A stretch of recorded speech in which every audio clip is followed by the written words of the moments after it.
Beyond grappling with hundreds of lives lost, people in areas that took a hit from Typhoon Odette suffer billions of pesos in damage to their livelihood that was wiped out in a single sweep. In Palawan, the estimated overall damage has reached 7.8 billion pesos. A number of tourist attractions in the province have been affected, including a community living near the world-famous underground river. Tristan Odalo joins us live from the capital, Puerto Princesa. Go ahead, Tristan. Pia, destructive winds, storm surge that lasted for 8 hours. That's how powerful Typhoon Odette was when it hit the area. The area used to be a jump-off point for tourists who want to travel or explore Palawan's underground river. Now residents there are facing two grim realities: the COVID-19 pandemic and Typhoon Odette's aftermath. What used to be a paradise and haven for tourists wanting to experience Palawan's underground river has been wiped out. Typhoon Odette battered Purok Dalampasigan in Sitio Sabang, whose residents depend on fishing and tourism for livelihood. Fisherman Roderick Luzara says they did their best to save their boats, but to no avail. Out of 87 tourist boats used to service the underground river, only 20 were recovered. Yung alon talaga hindi namin makalimot-limot. Hanggang ngayon, yung ibang mangingisda halos ayaw pang kuha dahil doon sa nangyari. Some boats are no longer fit to be used, with some fishermen salvaging what's left of them and convert them to firewood. Wala naman kaming hanap buhay na eh. Simula nung COVID, ang inabot ng audit, kung sa COVID medyo nakabangon-bangon na kami. Umabot itong COVID na ito na. Parang hindi namin alam kung saan kami mag-uumpisa ulit. Around 100 families have been directly affected and left with damaged houses and boats in this portion of Sitio Sabang. They complain about the lack of aid coming into their community. Aside from relief goods, they also appeal for materials to repair their boats and save their livelihood. 1990 po ako ditong dumating ng Sabang. So ngayon ko lang po naramdaman yung hinagpis ng kalikasan sa amin ng Sitio Sabang. Marami po talaga. Hindi lang po marami, kundi total po talaga kami ditong naapektuhan. Zero talaga, sir, as in zero. Kasi hindi makapaghanap buhay. Ang kailangan namin, maitayo na namin ang aming mga bahay. Mabigyan sana kami ng pangbiling yero. Luscious trees in nearby mountains, which also used to be a tourist attraction, were all uprooted by the storm. Residents from Sitio Sabang also tell CNN Philippines that they used to earn at least 1,000 pesos on a daily basis from tourism activities. Then they shifted to full-time fishing when the COVID-19 crisis happened. But after Typhoon Odette and with all their boats gone, now they're at a loss on how they can rebuild from this terrible tragedy. Back to you, Pia. Tristan, what are the local government's plans to help them rebuild their homes? Pia, what we know so far is that the provincial government is now distributing at least 5,000 pesos cash assistance to residents affected by Typhoon Odette. But this has yet to reach the residents of Sitio Sabang. That is why they're appealing for help to private individuals or private groups, especially those who have visited the underground river in the past. And speaking of the underground river, we have yet to receive any update from city officials or provincial officials on the damage or possible assessment of the underground river, which is also a UNESCO World Heritage Site. Back to you. Tristan Odalo there reporting from Puerto Princesa in Palawan. From one famous tourist spot to another, this time the surfing island of Siargao in Surigao del Norte, many business establishments once bustling with tourists now reduced to rubble. As Chrissy Di Matulak tells us, some believe it may take more than just a year before locals can get back on their feet. When warned of a strong typhoon coming, some residents and business owners admit they did not heed the call. From their experience, residents say storms come and go in the island. But all of that changed when on the morning of December 16th, the winds only got stronger and trees were starting to kiss the sand. At the beginning, we were not scared. We thought like it's like normal typhoon because we've been living here for the last 5 years. We were in Boracay before that, and we thought like, it's like strong wind, like keep on raining. The stretch of the once busy streets of General Luna town is now in rubble, as structures were no match with nature's might and force. According to business owners like Ron Manalo, the typhoon could not come at a worse time. It came just when the island's tourism is starting to bounce back from the pandemic.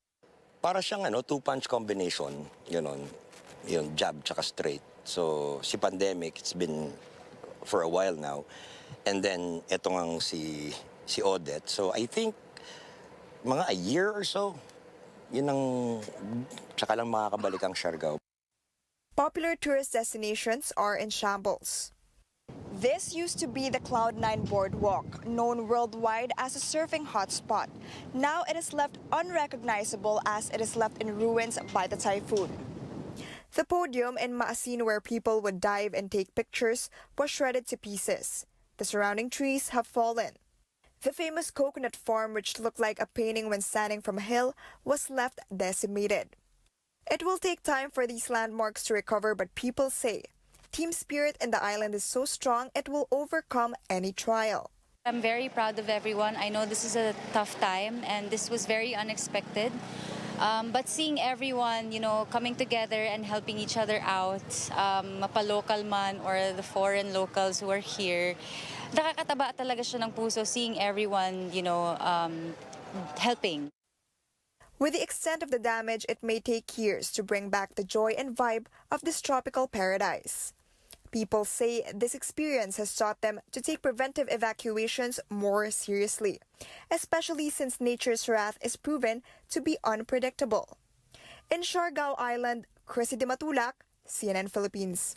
In the aftermath of Typhoon Odette, President Duterte suggested the summary eviction of residents living near coastlines. He now clarifies resettlement sites have to be provided first. The Interior Department suggests the creation of a task force for this government response. Amor Santos has the details.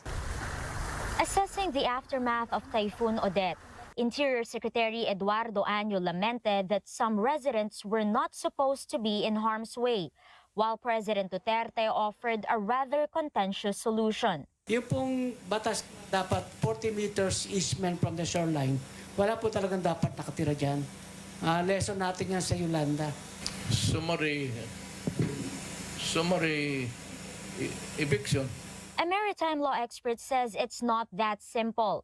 Under the Urban Development and Housing Act, local government units, in coordination with the National Housing Authority, shall provide relocation or resettlement sites for persons living in danger areas. So if he's going to say summary eviction, he would better have something, a resettlement site ready for these people that he's going to be evicting. In his talk to the people on Monday, President Duterte softened his tone and clarified there won't be any demolition without relocation. The DILG says it's a massive problem and suggests the creation of yet another interagency task force for a whole-of-government approach. Its first order of business, determine the number of residents on coastal easements and which of them are priority. Batong Bakal says each LGU should use geohazard maps to identify vulnerable populations and safe resettlements. The Mines and Geosciences Bureau says its maps are up to date. According to one of its chief geologists, the maps were used in preparing for Typhoon Odette. Still, an early warning system does not guarantee zero casualties. So if we can remove people from harm's way and provide them a better place to stay until they have their livelihood, why not? The DILG admits this problem can't be solved with little time left under the Duterte administration. Batong Bakal says it should be on top of agenda of the next president. We've known for years that we will be experiencing more extreme weather events. So there's no excuse to be still unprepared. Amor Santos, CNN Philippines. We're taking a quick break. When we return, the controversial Dolomite Beach of Manila Bay reopens to the public after months of closure. And some people looking to welcome the upcoming New Year with a bang decry the rising prices of fireworks. Details next here on CNN Philippines. Stay tuned.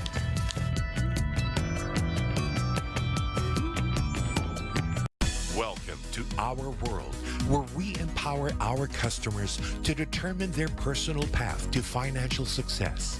Introducing the Bancom Experience Program from Bank of Commerce, an exclusive membership program for a discerning few. Enjoy more personalized banking and access to exclusive benefits that suit your lifestyle, including a safer banking experience with the EMV debit card, higher EMV debit card withdrawal limits. Grow a successful and rewarding financial future with experience from Bank of Commerce. Visit Bank of Commerce online for more details.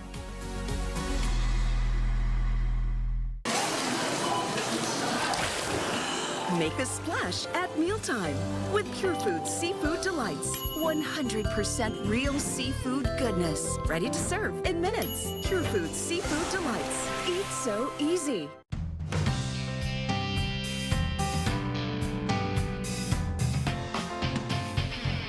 Ahon, bangon, sulong. Ahon, bangon, sulong. Pangarap ng bawat Pilipino. Hangarin ng Northern Cement. Ahon, bangon, sulong. Pinalaki ng Northern Cement ang kapasidad ng kanilang planta para steady ang supply ng sementong tigasin.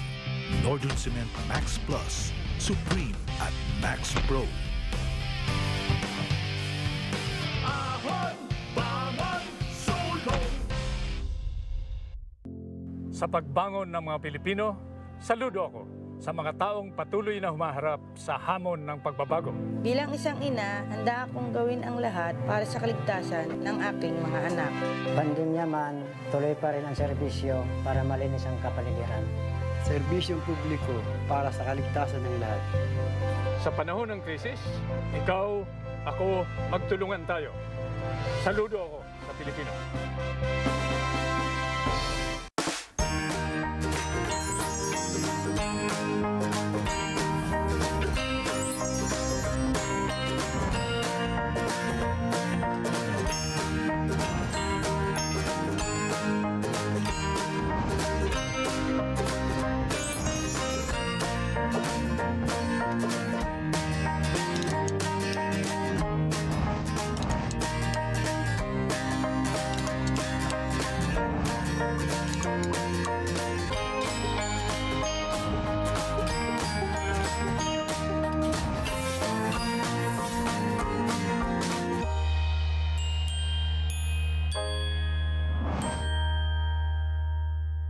You'd be surprised that even plants in your own backyard could add some oomph to your cocktail.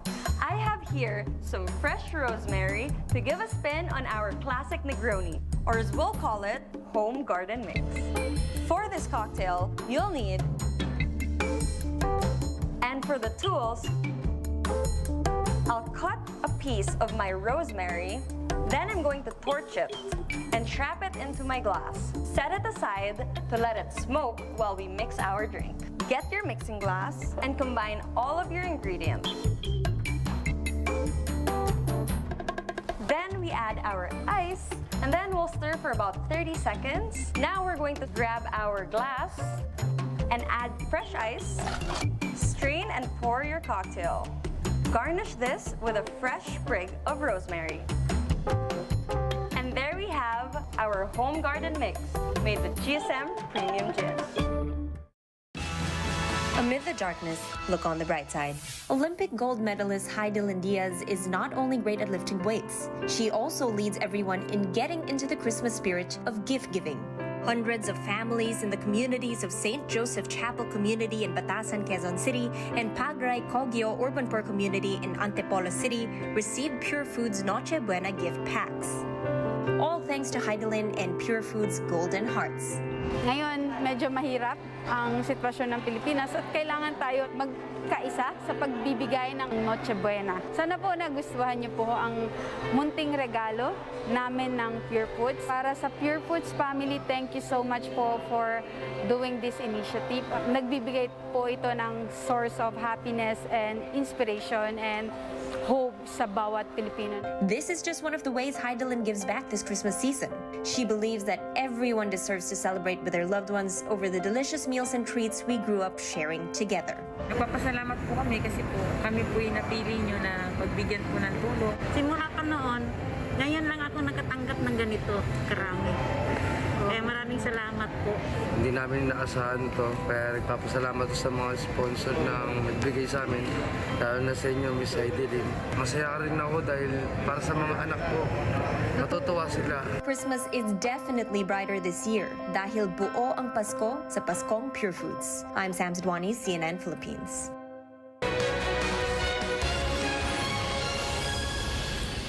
Welcome back to CNN Philippines. Yet another attraction in the city of Manila. The Dolomite Beach in Manila Bay reopens today, but you need to register online before you can take a stroll on the artificial white sand beach. Our Stanley Gaheta shows us the way. The weather is fine and the sea breezes perfectly over Manila Bay. This is how people describe the ambience after experiencing the Dolomite Beach as it reopens after months of closure. Last October, a crowd of more than 100,000 visited the controversial Dolomite Beach. That's why the management decided to temporarily close the area. While they said earlier it would reopen to the public next year, they decided to reopen this holiday season. Specifically, we want public to enjoy the holiday season, and nagkataon na itong ideal time, 28 up to 29. We considered everything, especially yung mga protocols natin, and as far as pandemic is concerned. Days before the New Year, the Dolomite Beach here in Manila Bay reopens, but compared to previous months, the number of visitors coming in the beach is now controlled. Despite the threat of the new Omicron variant of COVID-19, people still want to visit this 140-meter-long beach. Visitors love sightseeing and taking of pictures with their loved ones here. Most of them will return to work by early January. Narinig lang namin yung sa kasama ay yung sa katabi ng bayan na nagja-jogging, naka-open daw ngayon. Tumakbo kagad kami. Iba talaga yung makakapasok ka, di ba? Medyo ma-enjoy mo talaga ang sarili mo. This visitor from Tarlac decided to see the beach first before meeting her friend. Noon pa, may mga nagpupunta ng tao dito. Sabi ko sa mister ko, minsan pasyalan natin. There are available portalets in the area with enough authorities to monitor that visitors follow minimum health protocols and physical distancing. The management also prohibits littering, bringing of pets, and even swimming. Be very safe in maintaining yung security at kasi of course yung kapakanan ng ating mga kababayan. The beach is open for vaccinated ones aged 12 years old and up. It only accepts 200 walk-in visitors and 100 registered online visitors per batch, which lasts for 1 hour. The link and QR code for online appointment system are posted on DENR's Facebook page. It is open for public from 6:30 a.m. to 5:30 p.m. until tomorrow and will resume on January 4, 2022. Stanley Gaete, CNN Philippines. The husband of the country's 4th Omicron case tests positive for COVID-19. The health department says the man is a 37-year-old Filipino who arrived from the U.S. with his wife on December 10th on a Philippine Airlines flight. He is in isolation and his sample will undergo genome sequencing. The DOH is determining the people whom the couple came into contact with on the flight. State insurer PhilHealth calls on private hospitals to reconsider their plan to conduct what they call a PhilHealth holiday.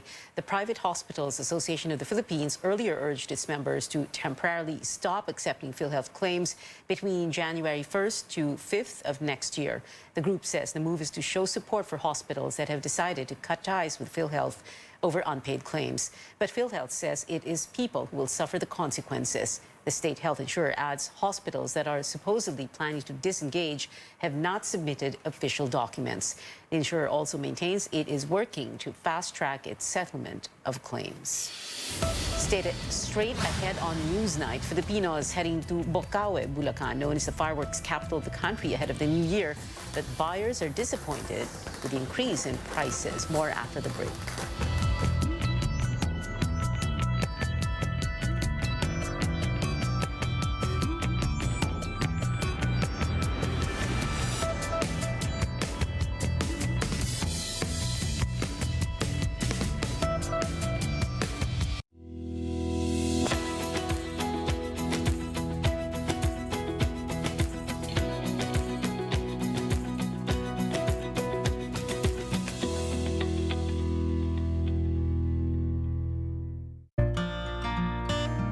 Ngayong pandemic, serving others is the best. Sa pagtutulungan, patuloy ang ating laban sa buhay.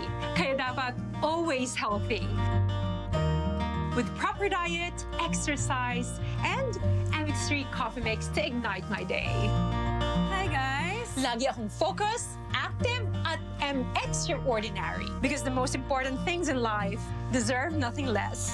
MX3 coffee mix, my choice. Love is all about time. Di minamadali ang pagpapasarap. Like the love in every Pure Foods ready-to-eat. Slow-cooked and ready in 8 minutes. Para may time ka sa mga mahal mo. Because love takes time. For ghosts, there's no place like home. This main house has something in it. And home is Discovery Plus. Freak out on all the episodes of Ghost Adventures. Whatever is up in that room doesn't want us there. I heard that. Discovery Plus is here, the exclusive home of Ghost Adventures. Subscribe now at 129 pesos per month. For my babies, only vet-approved Nutri-Chunks puppies. The only one with active boost and prebiotics na pampalisto. Made with real meat with essential nutrients to help them grow strong and healthy. Happiness! Listo, ganado sa Nutri-Chunks puppies. Tumagal tayo sa dilim, laman tayo ng nightlife. Now it's time to live the light life. Let's have Sandvik Light with the sun out. Hindi lang panggabi ang bonding natin. Any hour is now happy hour. As we drink up the light life, kumagaan ang feeling. Ang katapusan ng bawat kwento, may inuumpisa ang bago. Get into the light life. Ngayong Pasko, huwag sana nating kalimutang pasalamatan ang mga frontliners na patuloy na nagsasakripisyo. Ang mga frontliners na 24 oras ang serbisyo. Alay ng frontliners ang kanilang buhay para sa kapakanan ng sambayan ng Pilipino. Ang ating mga frontliners, ang mga bagong bayani ng bayan. Mula sa amin, para sa mga mahal nating frontliners, maligayang Pasko at manigong bagong taon! Frontliners, kayo ang bida! Now, the hallmark of a birria taco is the delicious slow-cooked meat filling, and it usually has a side of a savory broth to dip the signature fried tacos in. Sounds delicious, right, Chef? That's right. And usually, to achieve that wonderful and tasty meat, it would take about 4 to 6 hours to slow cook. However, today, we are going to show you a life hack so you can easily enjoy these birria tacos at home in under an hour. Using, of course, our Pure Foods corned beef. You guys are gonna love this, and you can even make this a fun family activity for the weekend, and Chef here will show you exactly how it's done. Let's go, Chef. All right, so here are the ingredients.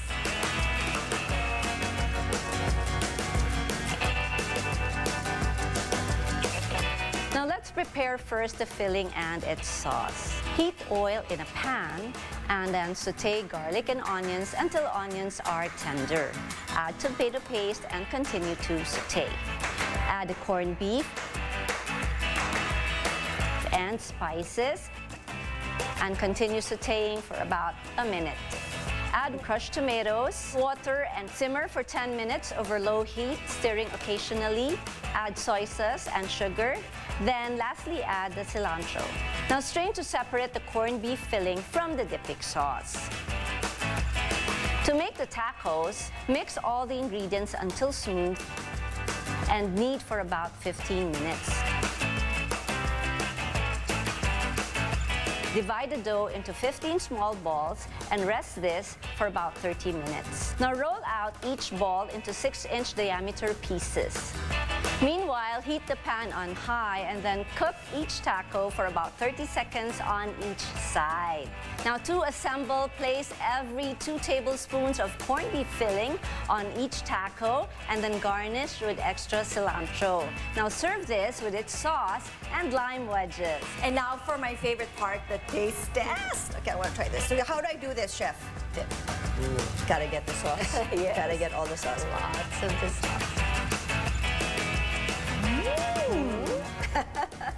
They're so good. I'm glad you like My it. kids and hubby will definitely enjoy this wonderful birria. Oh my gosh, it's like the real thing. Alam mo naman, ang Pure Foods corned beef takes care of the pure sarap families are craving for. I agree with you there, and this recipe is so enjoyable to make, and you end up with such a yummy dish. So, mommies, you should all try this at home. So right now, stock up on your supply run. Stock on Pure Foods corned beef, which is available in all leading supermarkets, and you can even add to cart Pure Foods corned beef on your favorite e-commerce sites, Lazada and Shopee, or buy online at the SMC Hub.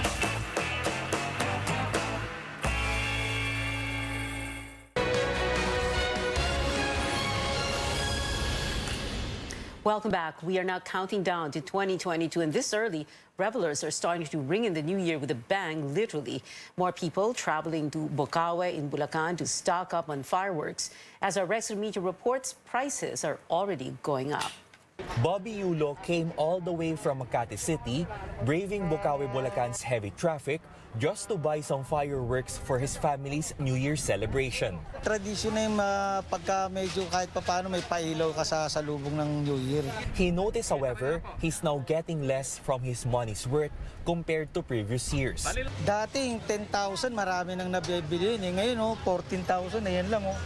Retailer Elvira Navarro explains they're also getting less supply at higher prices from manufacturers. She says raw materials from abroad are not enough.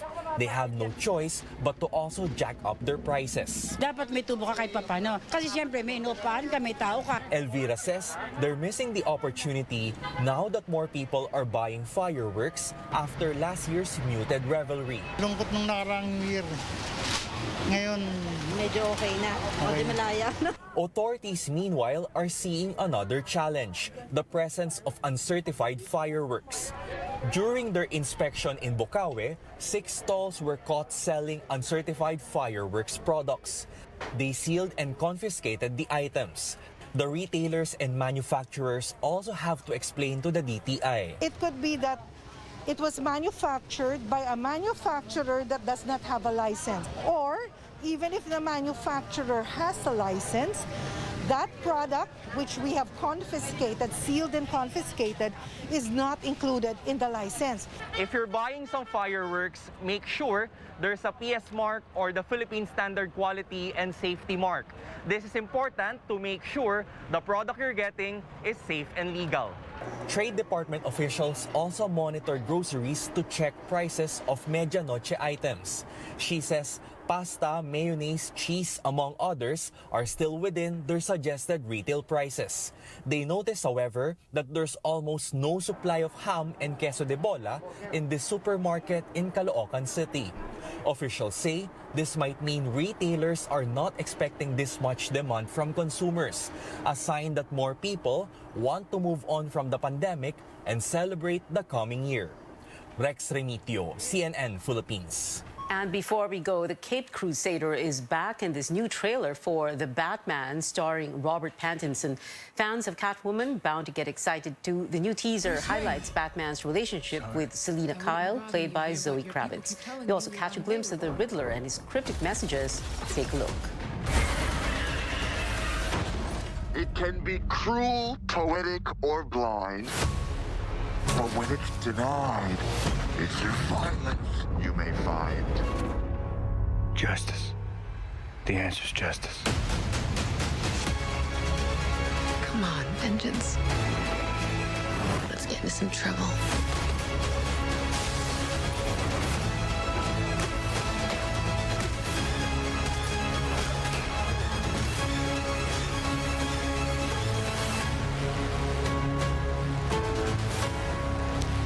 The Batman set to arrive in local theaters March 2022. We have 3 more days before 2022 or before 2021 ends, and that is it for now.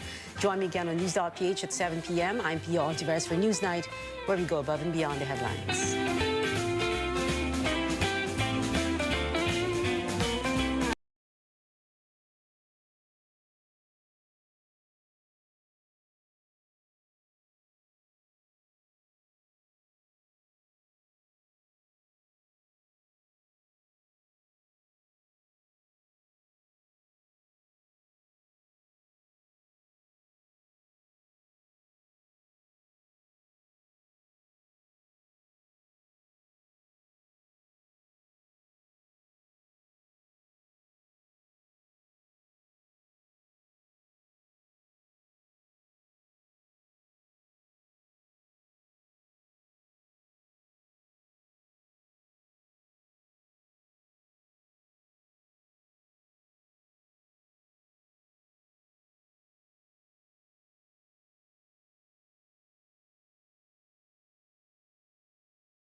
He once served as councilor of the City of Manila and led the Presidential Anti-Corruption Commission.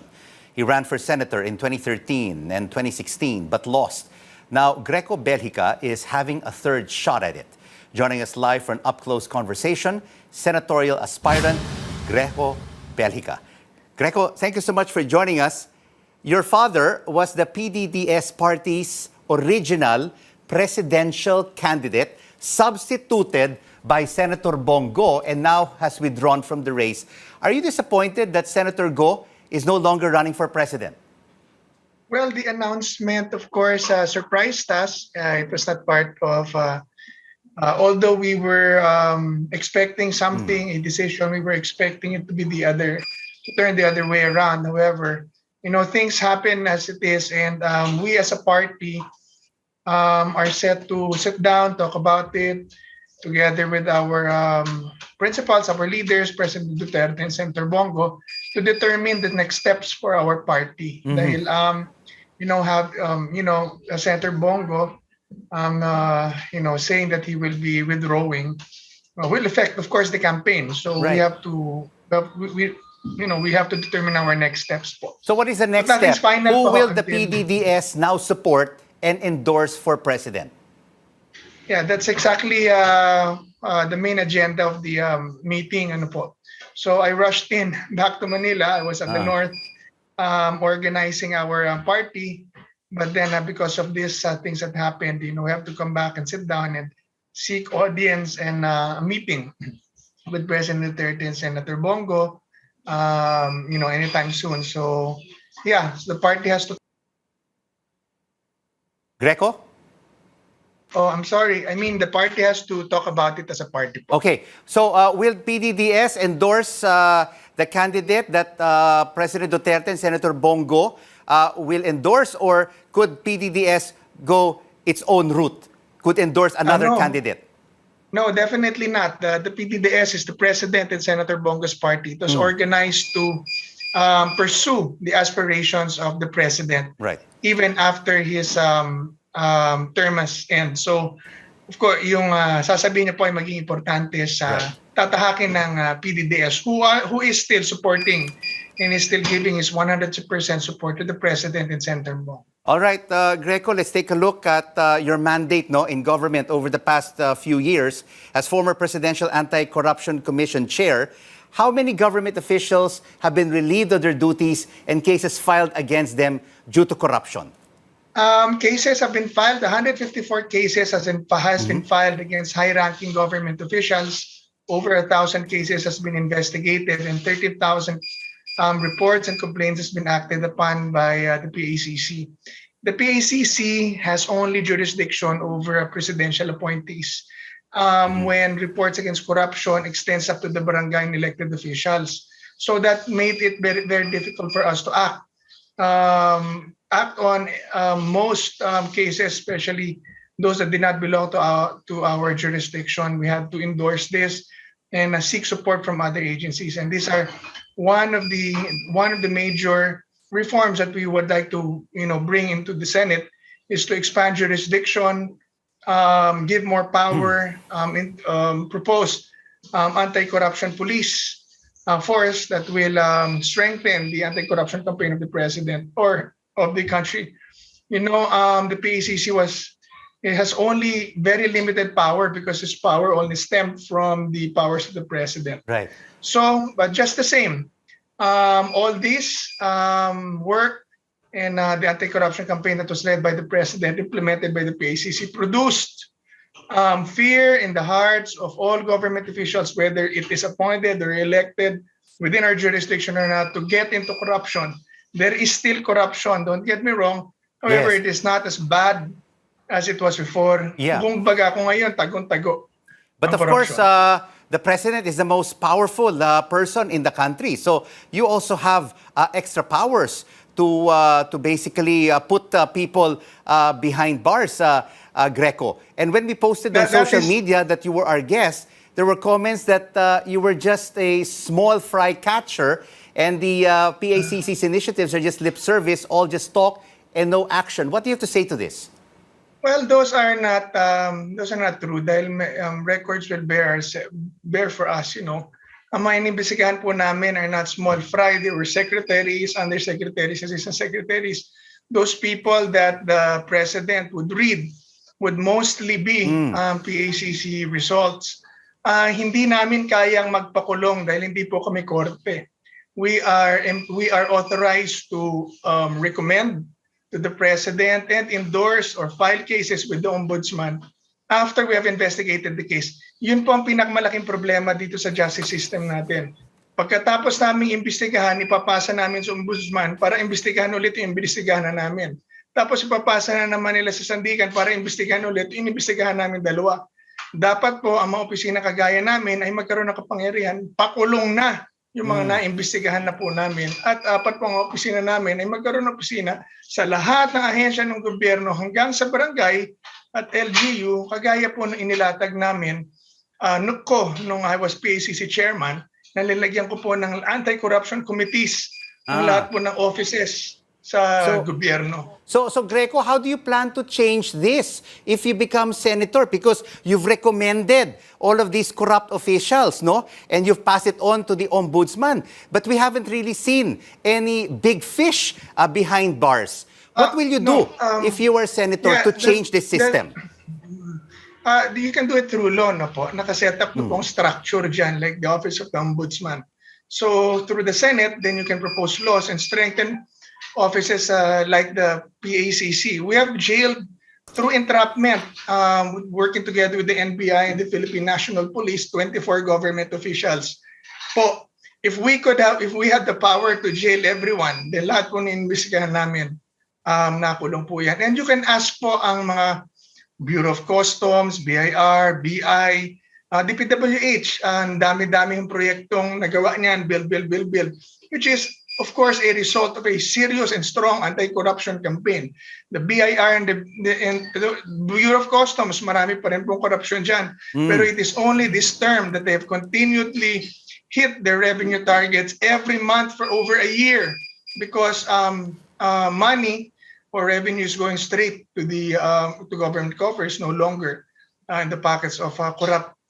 Because Greco, there are a lot of critics who were saying that yes, these corrupt officials are taken out from their positions, but they're reappointed or recycled to other positions.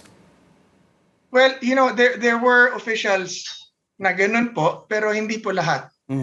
Those officials that were reappointed, kasi po kami mga ano lang po kami yung recommending lang po, recommendatory lang po ang PACC.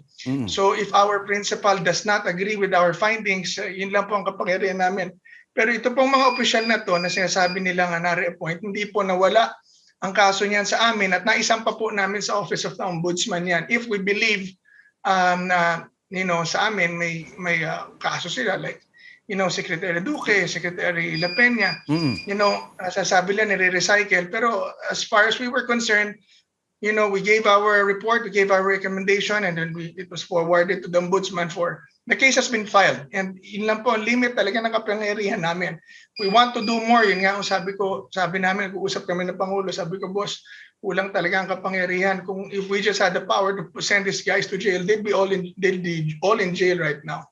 All right. Sabi niya, yan ang sabihin mo at gawin mo sa Senado. So, Greco, if you become senator, in your view, how should the government fight this war on drugs? Should it continue to adopt an ironclad, no-nonsense anti-drug policy?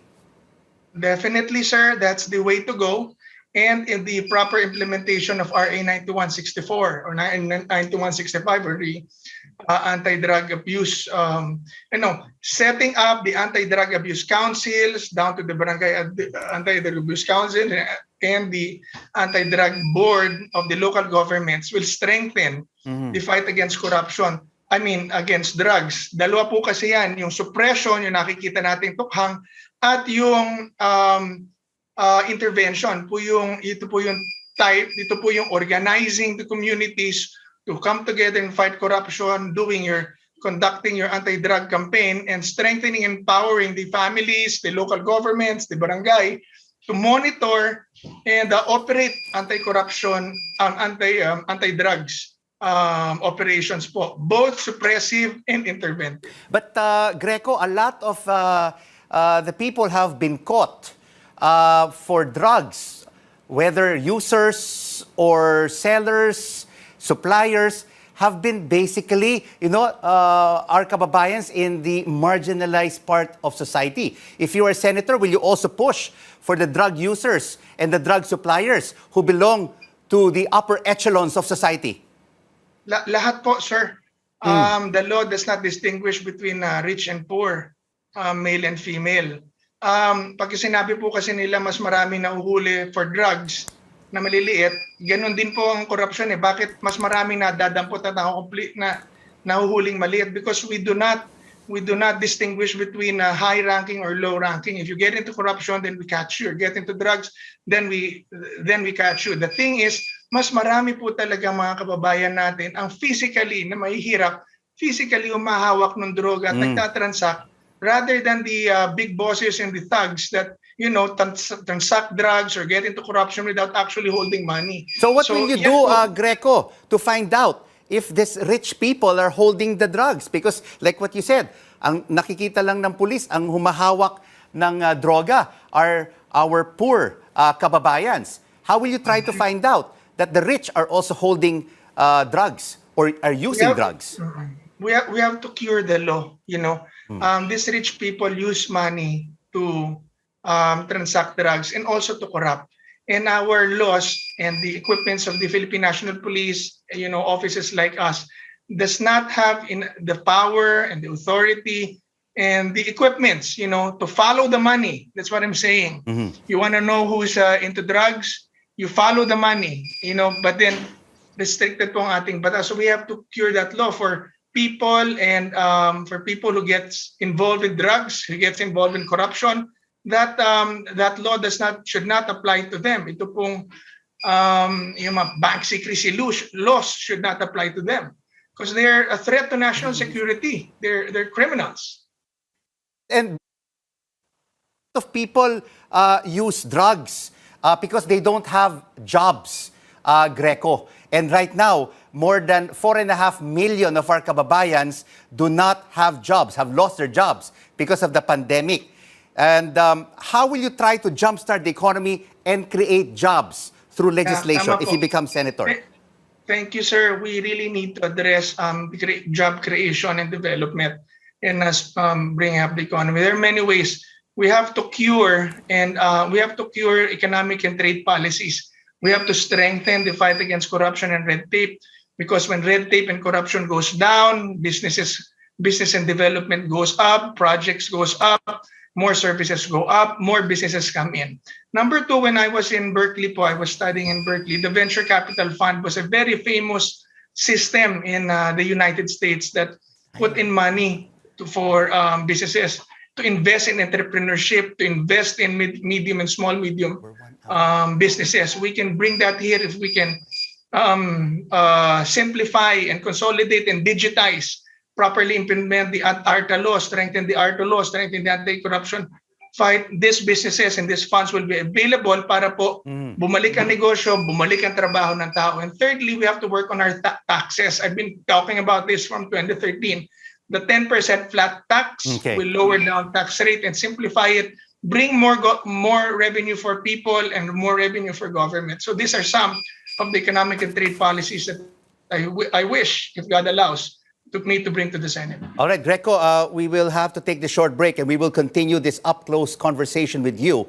And also up ahead, an explosion at Mount Pinatubo. We'll have the details next.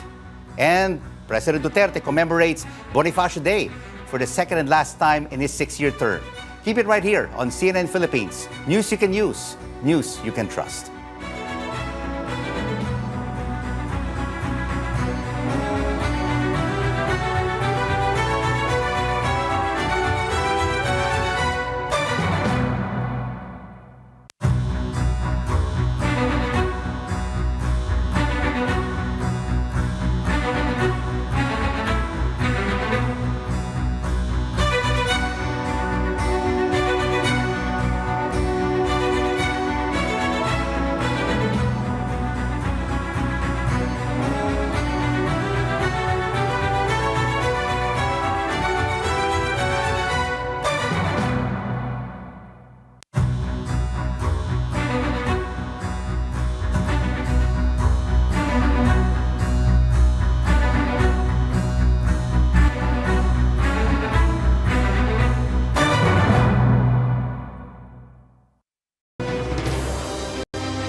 This is the final word on CNN Philippines. I'm Rico Hizon.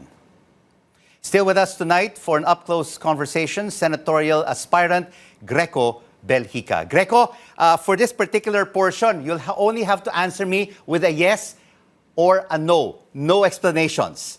Let's start off. Do you favor easier public access to the salin of the President, Vice President, and members of Congress? Yes. Do you support lifting foreign ownership limits in the Constitution? Yes. Do you favor the reimposition of the death penalty for drug-related crimes? Yes, for all heinous crimes, including corruption. Do you favor resuming peace talks with the communist rebels? Yes, for all Filipinos, yes. Should a sitting president be allowed to run for the Senate? Yes. Should the country be more aggressive in protecting its maritime interests in the West Philippine Sea? Yes. And finally, Greco, your final word on why our kababayan should elect you to the Senate. You have 30 seconds. Sa atin pong mga kababayan, una-una, vote wisely, know your candidates. Alamin niyo po ang kanilang nakaraan, alamin niyo po ang kanilang nagawa na, kanilang track record at kanilang pong plano. The future is in your hand. Ako po, I've been in government service for 20 years and I will bring a stronger anti-corruption campaign in the Senate and make sure na lahat ng iniimbestigahan natin ay napukulong at napaparusahan. At kung pagpapalain ng Diyos, ibabalik po natin ang parusang kamatayan sa dumal na krimen at korupsyon. Maraming salamat po. Senatorial aspirant Greco Belhica, thank you so much for joining us on Up Close.